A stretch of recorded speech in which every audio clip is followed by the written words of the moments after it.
Hello guys! আমি তো তোমাদের আগের ভিডিওতেই বলেছি যে আমাদের কাজ স্টার্ট হয়ে গেছে। ভাড়ার ঘর তো কমপ্লিট। এবার দোতলার কাজের জন্য আমরা লেগে পড়েছি। এত ধরনের কাজ হবে। তাই ভাবলাম যে সেগুলো তোমাদের সাথে শেয়ার করে নিই।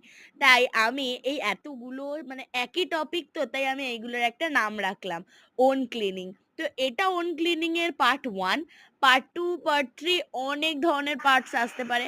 সেটা তোমরা দেখবে। আর আমাদের দোতলায়ও দেখেছো সব মানে একদম আমরা এখানেই শিফট করব মানে পুরো জলের লাইন সবই হয়ে গেছে, বাস কারেন্টের লাইনটাই ডিউ রয়ে গেছে, সেগুলোও হবে। তো আজকের আমাদের কাজটা হচ্ছে সব বোচকা বুচকি এগুলোকে সব বের করে সব আমরা কোথাও একটা রাখবো। আর আমার কাজ পড়েছিল ওইগুলোকে ধরে ধরে বারান্দায় সেট করা, মানে ব্যালকনিতে এতগুলো বোচকা বুচকি সব বেরিয়ে এখানে আপাতত সেট হয়েছে।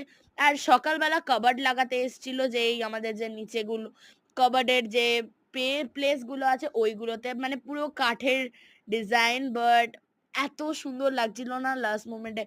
ফার্স্টে তো আমরা চুজ করেছিলাম যে শুধু ব্রাউন বর্ডারটা দেবো, বাট তারপরে হোয়াইটটা দেখলাম যে হোয়াইটটা বেশি ভালো লাগছে। Thanks for watching guys, please wait for another blog.